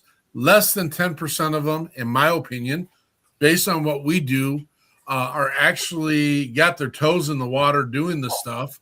And then it's tough. We've muddied the waters and we've popped the smoke, so to speak. And our veterans and first responders have no idea where to go. When they're calling, they're in crisis now, folks. They're not in crisis. They didn't plan this out. No, the next week. Yeah. Now, here's the other side of it, and I'm very candid about this, and I'll address all approaches as we need to. First of all, none of them are broken. None of them are broken. They just need to find a way out of the hole that's been dug, because they spent a minimum of 4 years protecting you, your property, and I wanted to say it a little different, but I'm trying to keep it clean right now. But they chose to wear the uniform while you're drinking your mocha latte. And that's a choice. We get that. Well, they should have known what they signed up for. F that, folks, just so you know. Less than 3% of our country are enlisted into the military. Less than 2% of our country is doing and working as a first responder. Figure that math out. It's less than 10%. 90% of our country gets to lay their big fat heads on the pillows of freedom every single day, not even questioning for a minute how they got to do what they're getting to do right now. And you know what? Be blessed. Be blessed. I'm not going to say don't celebrate your achievements and whatever it is, but we had young men and women. I love this picture, and I'll throw it up there. This is did someone get rid of it? Someone got rid of it. That's all right. We'll get it back up there someday. It's the picture of the boats loading onto the French border, and it's little boys in the back of the boat. It is known, we have and do know. We know a veteran here in Minnesota. He straight up told us, I lied to him when I went and signed up. I was 14 when I joined the military. You don't see that stuff happening today, folks. That stuff ain't happening today. That's the equivalent of a 10th grader. Hey, Mark. Yes. I'd like to touch on something you said there about when veterans call they're in need now.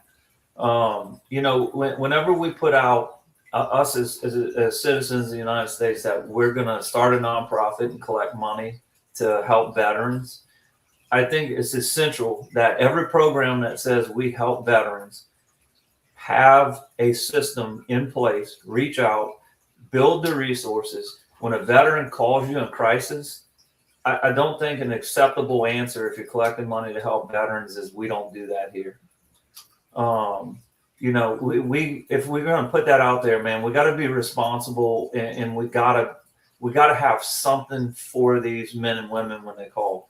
It's essential because a lot of these veterans will not call until they're at the end of their line.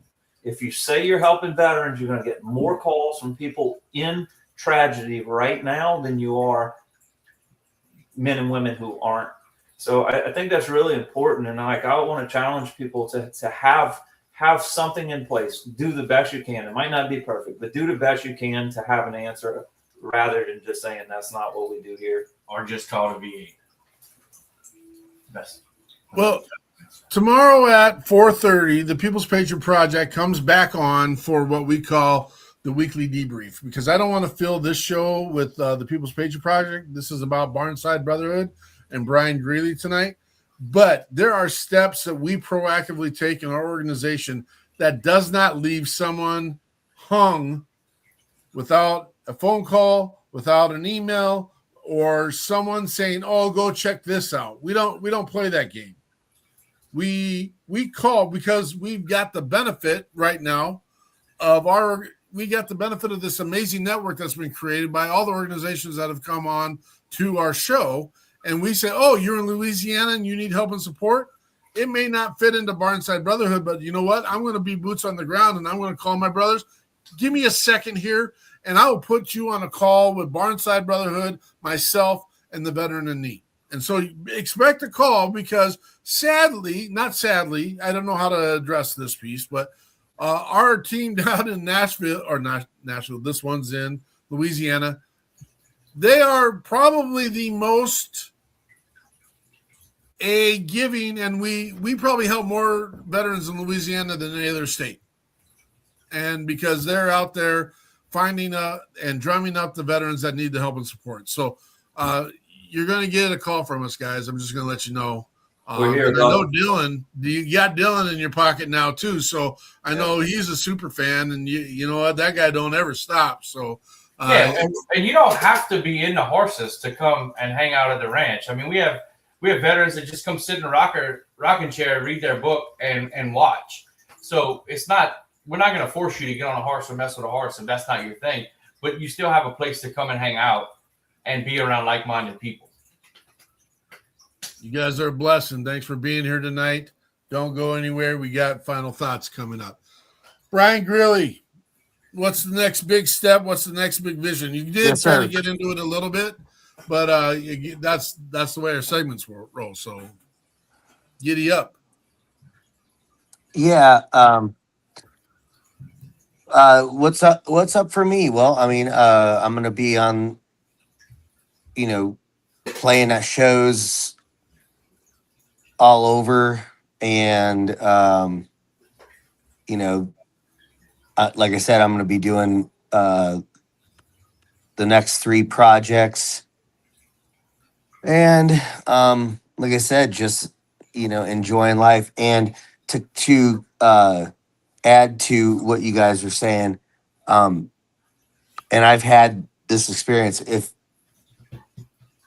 any veteran needs anything, you can go to my website, use the contact form, whatever, and I will steer you in the right direction, because I have a lot of contacts, and I will, or I'll try to help myself. But yeah, I'm really fortunate for you guys to have me on, and I try to take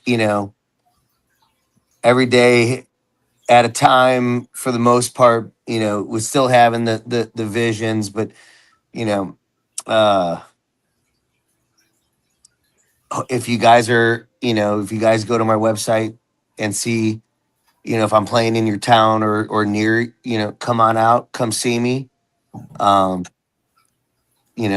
listen to my music and all that stuff. And, I'm pretty accessible. I'm all on social media, and you can hit me up through the website, and, all that good stuff. So it doesn't matter if you're a veteran or first responder or whatever, just, it's, we helped people in general as military and as first responders. I know we need to help each other, but we still have to help other people as well. So Amen. That's that. And my goal is to actually get more involved in certain veteran based projects, because I know myself, I need certain things, and I'm sure there's plenty of other people out there that need stuff. So whatever I can do, right? You're a blessing, brother. What's this last song? I think it's So Fine, and this is just kind of a fun type of kind of an old school rocker. It's got a cool Jimmy Page, Zeppelin-ish type of solo in it. I love this song. It's about my wife. So fine. Perfect. She'll hate me for saying that, but that's only for a few minutes. Then right. She'll get over it. This is Brian Grilli was So Fine.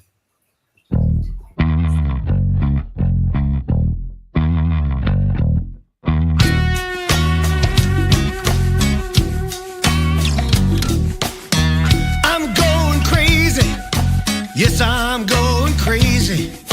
Something that you're doing to me. My heart is aching. Soon it might be breaking. If you leave me alone and let me be. You know it's so hard to be around a girl like you. You're so fine. You're so fine. So fine, gonna make you mine.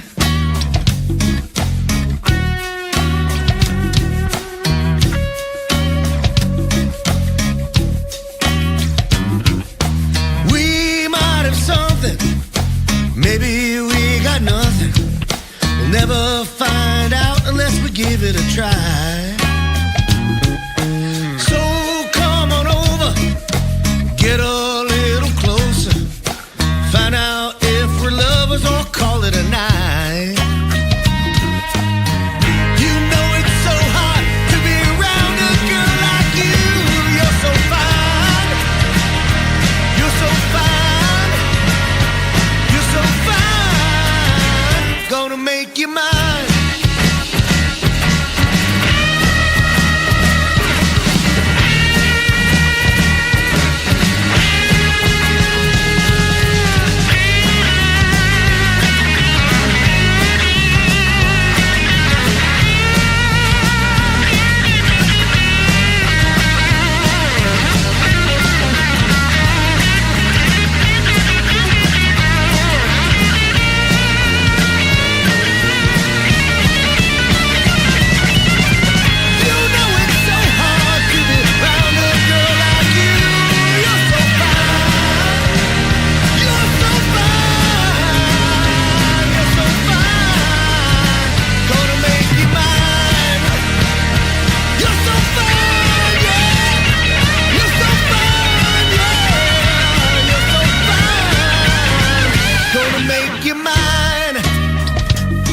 There you have it. Brian Grilli, so fine. There's a lot of funk in that. That is for reals. Thanks. Yeah, I want to give a quick shout out to Mike Corrado because he does do a lot, and I'm glad that he put me in, in your radar. He does a lot of good stuff for veterans, especially in the music field and stuff, and the creative arts. And so just a little shout out to Mike for that as well. So I'm glad he put me in touch with you guys. Again, I'll give him the same shout out to Mike Corrado as well, because he's doing good stuff out there, and we'll tag him in this and let him know that we support everything he does as well. So he gets out there. He's a musician out there too. Well, we did it. Another show, another proud, happy, positive moment in our week. A moment of building and growth.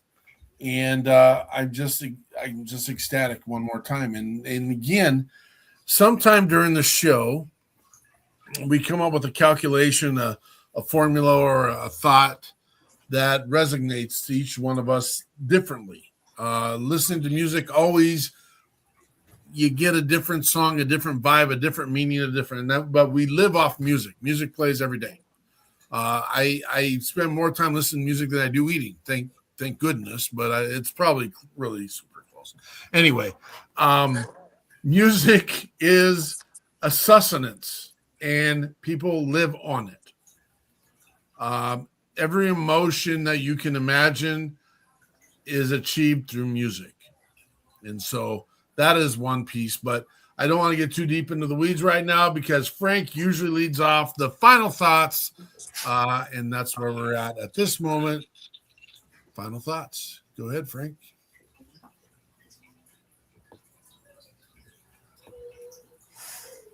All right. This show just continues to amaze me. How I could meet someone from the same place I grew up. But that's the way it goes. And when I retired the third time, the first two were from the Army, and the third time was from civilian work. My goal was to retire.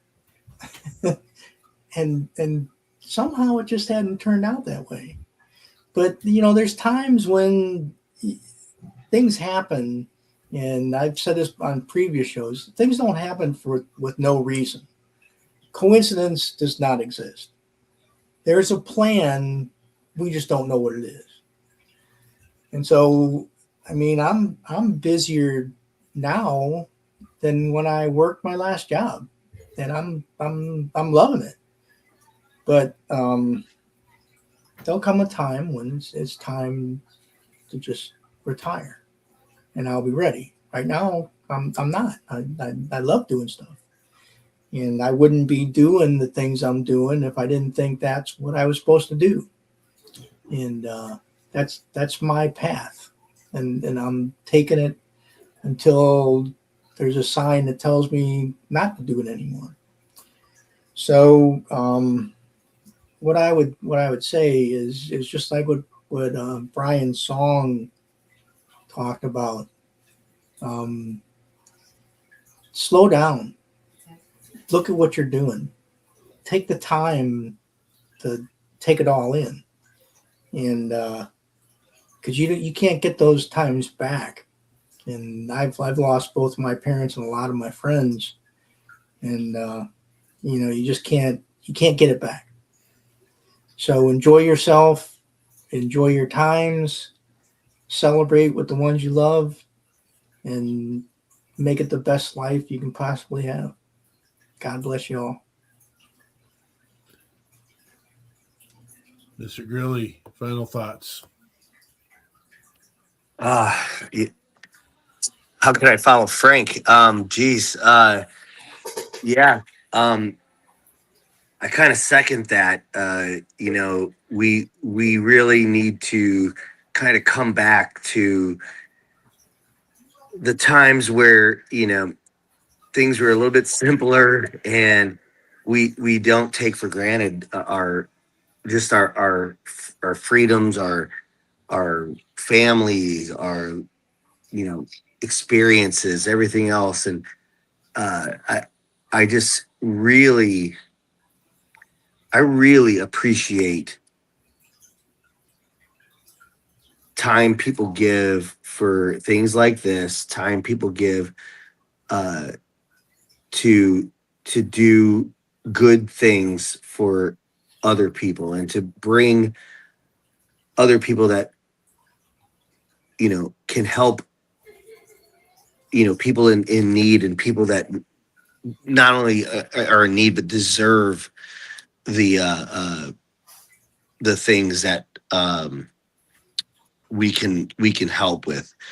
And I just, like I said, I've been fortunate, and I've been blessed with amazing family, friends, and acquaintances, or what have you. Usually my acquaintances kind of become friends, because we always keep in touch, and I like to send a lot of inappropriate memes to people. So if you do become one of my Instagram friends, just be on the lookout for inappropriate memes that you may or may not open up at work. But other than that, yeah, I really appreciate you guys having me on.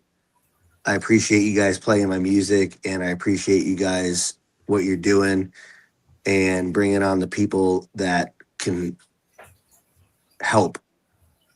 And you guys are helping as well. So I really appreciate that. You're a blessing, brother. Thank you. Miss Eichmann. Sorry, I like to just sit back quiet and listen. You guys, thank you. Thank you for coming on. There was a lot to listen, and I was taking notes the whole time, and my page is completely full, and Frank stole my no coincidence. But we say it a lot. It's someone else is in charge. That's what we'll say. Someone else who knows better than any of us is in charge of where we go and who we meet, and sometimes how we get there. And so we'll leave it at that. But I just a couple thoughts that I had came early on, and as I was listening to all three of you, first Jason and Nick sharing their thoughts, and then Brian talking about his background and music. And for the civilian in the room, it's no surprise that again, we'd like to give back to our brothers and sisters and keep paying forward the movement. And so Nick, one statement you put out there was, I just want to help veterans while I'm fighting or figuring out my own stuff. And how true. And so many of our guests that we would like to work with, that's exactly not said the same way, but what they would like to do too. It takes me back to one of our first quests. And of course, I was new to all of this, jumping on with Peterson's vision of this nonprofit and supporting and really trying to chase away the icky thoughts that would lead to, life being better without us here. I listened in and got filled in to one of our first calls, and what a horrifying experience for anybody. And just me trying to understand, because I've not been there, done that, don't know the same demons. This gentleman then wanted to be on board. What can I do with you guys? I want to help others. Sharing my story can only help, even if it's one person. I want to share it. And it just has grown from there. So thank you guys very much. It means a ton. It's why we do this. It's why we come on here weekly. It's why we stay in touch and come back and reach out to those that we've connected with. So then I think Jason, oh yeah, going along with our guy that, he was under a truck in the rain, looking in the window of what was his house once, and that's where Peterson met him. But yeah, so we want to be there for people before those demons sneak up on them. and grab them.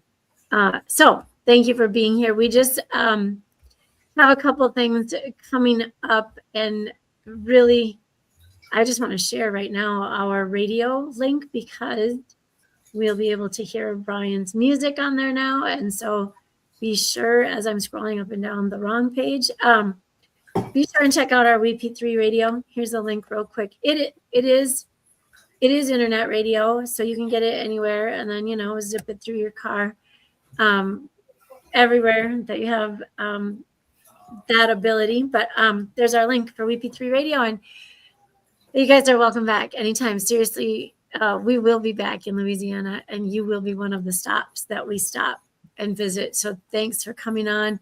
And Brian, we'll figure out. I've been to that aquarium, by the way. That aquarium made me wonder what happens if the glass cracks. That was the only thing I could think, walking through those 8 floors or whatever of big swimmer. Yeah, going down all the levels. Yeah. Too many Jaws movies. I don't know. Great aquarium. It's amazing. It's amazing. So thank you for being here, Brian. Barnside Brotherhood Crew. So I think just everything the elders in the room said resonates with us. Time is very important. And I'm the youngest person at the meetings for the Military Order Purple Heart chapter by 32 years. So I hear that a lot. And one thing that I say all the time to anyone who talks to me about Barnside Brotherhood, and I've said this from the beginning, if this saves one veteran or first responder's life, it's all worth it. And I will stand on that forever. If I could piggyback for a second, just being someone. This is the boss, by the way. I just listened the whole time, and I popped in at the end. But we had dinner last night with a nurse that does end-of-life care, and she spends a lot of time, believe it or not, with veterans. And their last moments on Earth, they like to talk about their stories. And the fact that they have to wait till the last moments to be able to say their story is unfortunate. So what you guys are doing here and allowing veterans to speak and have their time and have the camaraderie that y'all are doing, I just commend you. So we shouldn't wait till the last moments before these guys can tell their story. So thank you. I'll start mine with thank you to Brian. Everything you said, your music, man, I love it. I love the message. I'm part of a group where we do some therapy with veterans. And our message is find a way to be present and pleasant. And like, that's the message I got from your music, especially the song about your family. And by the way, beautiful family. Thank you. I appreciate that, man. The second thing I'm going to say is I'll try not to cry, but I want guys out there to know that, like, I'm hurting too, man. I'm fighting for my life, and this isn't like you're not going to talk to people who got it all figured out, but like we'll take those steps with you. So I'll end it there. Awesome. I need the whole panel to stay online after we do a final load here, just for a brief conversation. We normally do collaboration and stuff, and after we have that quick one, you guys are welcome to leave or sit and chat, and we do what we got to do next. So we got WeP3's got to do some work for next week's show. We just got to do some work, and then we'll get into that. We'll do that. That's our job. We'll come back tomorrow at 4:30 for the WeP3 weekly debrief. Always want to share the mission and share what other organizations are doing. Completely blessed again. I don't have a final thought. I mean, everyone has touched all the pieces that we need to talk on tonight, and just the amount of growth, the amount of, connection, and just the willingness to step forward to do the next step, which is above all of our personal needs, which is absolutely ecstatic. Brian Grilli, I do want to do a quick shout out to you because of your just amazing message of pretty much keep it simple. It's the KISS method, man. And look what you got close to you, and be thankful. I appreciate that. I think we spend too much time looking for we call it the shock and awe, and we do want to be the shock and awe when it comes to helping veterans and first responders, and we are just going to keep rolling with that. I do want to do, and I had it up for a second, now I lost it again. I do want to do one final shout out, which I won't do good at this because I don't have it up, but I do want to raise another organization up in our world. I recently met a family up in northern Minnesota this last weekend who has brought a new family member into the Peterson clan. We brought in a 14-week-old Great Dane. I don't know why that it seems like a great idea, but this breeder has asked if they can donate their puppies to veterans, and I said yes. And so I'll do better in this in the future and make sure I'm not that close to them, but I got to do some cowboy stuff this weekend, kind of a little bit, because as we were pulling in, it said draft horse crossing, and I'm a super, super huge fan of Percherons and Clydesdales and massive horses, which we'll have to get one down there for me to come see you guys. No, we won't have to do that, but We already have one. Amen. Give me. I won't be picky here. The Happy Danes Farm in Minnesota. If you're in need for an amazing bloodline, just want to do a quick shout out to them. I'll get some promotion up for them as well, but they're fully interested in helping veterans, and nothing would be better than a big 200-pound Dane to fill up your space if you need something to do that. So, again, thank you for them. Thank you for the WeP3 team who came on tonight and helped support in the building of this show. Thank you for the WeP3 team that's doing all the behind-the-scenes stuff and getting the other parts of our missions done. Thank you, Frank and Andrea, for all the hard work you do. Thank you. I don't know. I got to do a screen change here. Thank you for all of our viewers that came and commented tonight, the new viewers that we saw, and that's coming from Barnside Brotherhood. Thank you, Brian Grilli. Thank you, Jason, Nick, and the boss, Stephanie, right?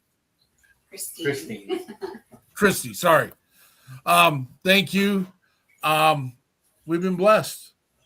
Come see us tomorrow, 16:30, and we'll be back here next Sunday at 1800 Central Standard Time.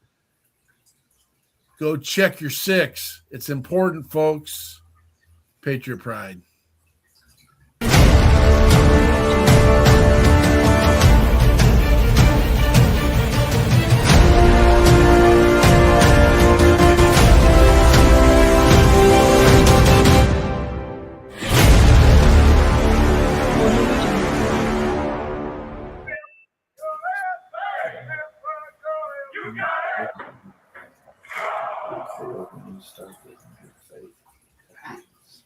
Oh, does it? I guess I should say something.